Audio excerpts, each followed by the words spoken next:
करण एक बिजनेसमैन है। वो आज यूएस से आ रहा है। उसकी गर्लफ्रेंड प्रीति से हुए झगड़े को लेकर वो थोड़ा परेशान था और अपने रिश्ते को बचाने के लिए वो इंडिया आता है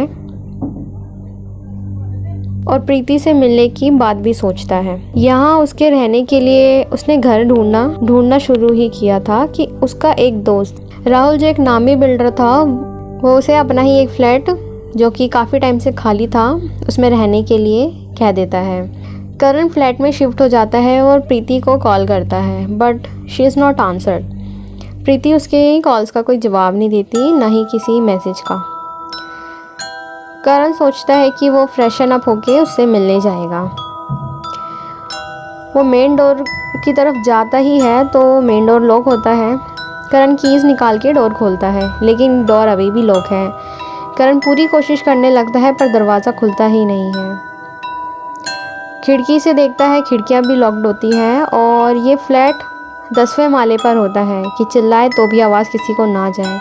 काफ़ी देर तक कोशिश करने के बाद उसे ये रियलाइज़ होता है कि वो इस फ्लैट में ट्रैप हो गया है।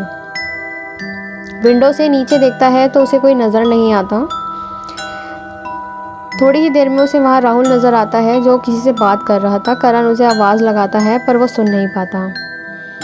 वो फ्लैट हॉन्टेड था, ये साबित होने लग गया था। करण को एक स्पिरिट पूरे फ्लैट में नज़र आ रही थी। कभी वो उसे हॉल में दिखती, कभी बेडरूम में। करण ने परेशान होकर कहना शुरू किया, कौन हो, क्या चाहती हो मुझसे, ये सब क्यों कर रही हो। तभी अचानक एक डायरी उसके ऊपर आके गिरती है जिसके पन्ने अपने आप पलटने शुरू हो जाते हैं और धीमी सी एक आवाज़ उसे अपने कानों में सुनाई देती है कि इसे पढ़ो। करण पढ़ना शुरू करता है। गायत्री शहर से दूर एक गांव में अपने परिवार के साथ रहती थी। उसके पिता गांव के मुखिया होने के साथ वहां के वेद भी थे। राहुल उस गांव में डेवलपमेंट का प्रोजेक्ट लेकर आता है और सबको विश्वास दिलाता है कि वो उन्हें अच्छे और पक्के घर बना के देगा।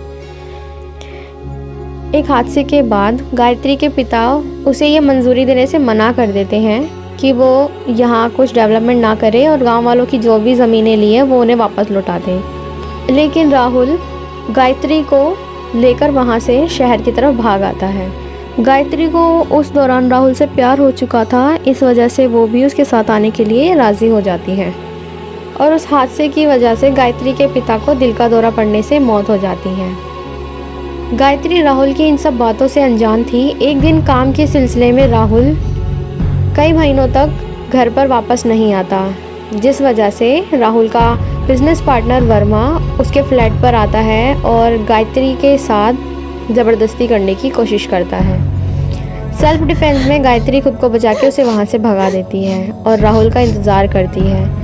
राहुल आता है और उसे जाने को कहता है कि मैंने किसी और से शादी कर ली है, तुम जाओ यहाँ से। इस पर वो कहती है कि मैं प्रेग्नेंट हूँ। वो कहता है अबॉर्शन करा लो और जाओ, अब मुझे तुम्हारी कोई ज़रूरत नहीं है। राहुल इलीगल तरीके से गायत्री को एक हॉस्पिटल में अबॉर्शन कराने के लिए ले जाता है, लेकिन उसी दौरान उसकी मौत हो जाती है, जिस पर राहुल हड़बड़ाहट में उसकी डेड बॉडी को ठिकाने लगवा देता है और तब से ही ये फ्लैट खाली है। आज करण के आने से ये राज मालूम चल गया। गायत्री करण की हेल्प चाहती थी राहुल से बदला लेने में और ऐसा ही हुआ। घर के सारे दरवाजे खुल गए और राहुल वहाँ आता है और करण फ्लैट से बाहर आता है, जिसके बाद वहाँ से राहुल की चीखें सुनाई देती है और करण प्रीति से अपने किए की माफ़ी मांगता है, उसके साथ सगाई कर लेता है। आज भी वहाँ गायत्री को देखा गया है।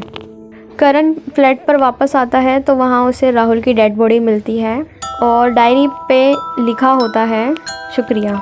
लेकिन आज भी वो फ्लैट खाली है। कहते अक्सर उस फ्लैट से किसी की लड़ाई झगड़े की आवाज़ आती है। कोई भी वहाँ 2 दिन से ज़्यादा नहीं टिक पाता। आज भी लोगों ने एक लड़की की आत्मा को उस फ्लैट में देखा है।